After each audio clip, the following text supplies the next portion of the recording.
In the name of Allah, the Merciful. In this lesson, we want to speak about the endothermic process or endothermic reaction. In the introduction, look at this picture. What about the heat? The heat pathway. You can see here, the heat is going from surrounding to inside reaction. Be careful.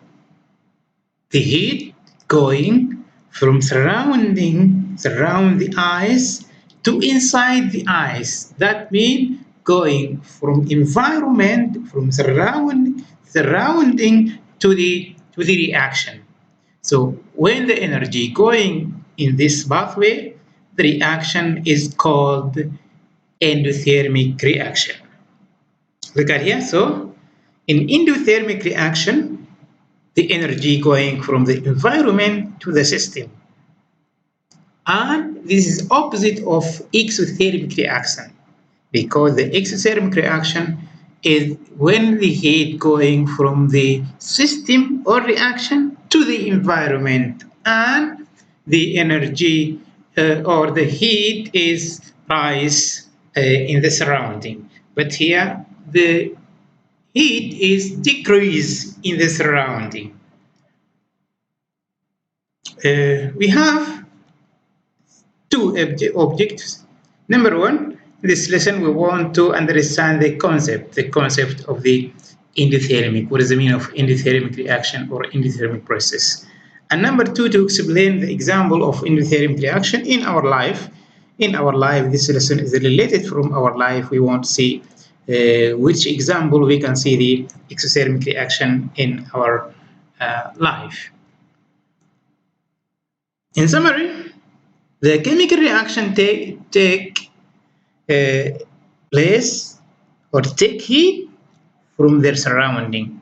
So the surrounding is decrease the energy or the heat. So the reaction is absorbed or take the reaction or the heat or the energy from the surrounding to the reaction.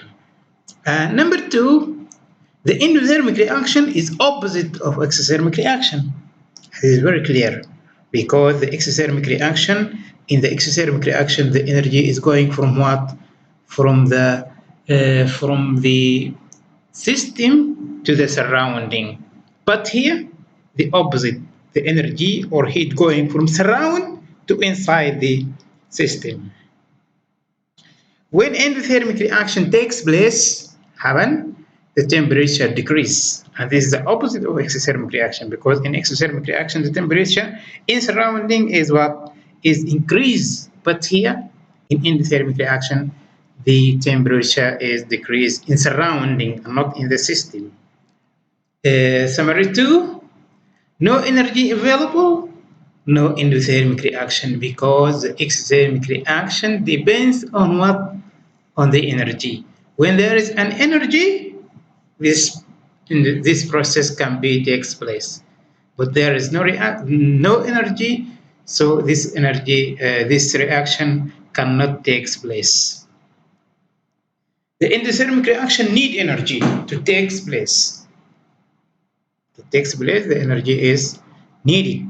Very important. It's an essential process to complete the reaction. Number three, in endothermic reaction, the energy going from what? From the energy or from the surrounding or environment to the system or to inside the reaction.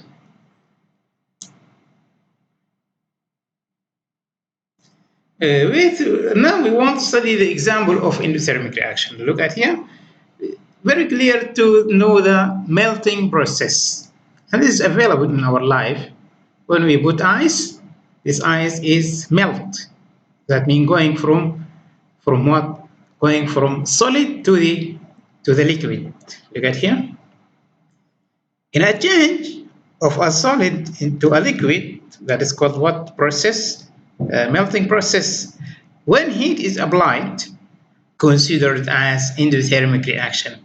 This process occurs at a fixed temperature, which is called what melting point. In the melting point, so this process is called as melting process, and in this process the energy is going from the surrounding to inside the ice to melt it.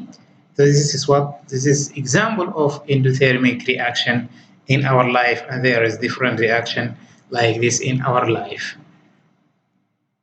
And now we want see what happened between melting and freezing. Which one is endothermic reaction and which one is exothermic reaction? Melting is endothermic reaction, while the freezing is exothermic reaction because melting need energy, and the energy is going from surround to the what to the to the system or to the reaction. But in freezing, it is that is what exothermic reaction, because the reaction or the energy is going from the system to the surrounding. Also melting need energy, while the freezing is giving out energy, and that is the difference between what between melting and freezing, and that is the opposite process. And thank you at the end of this lesson.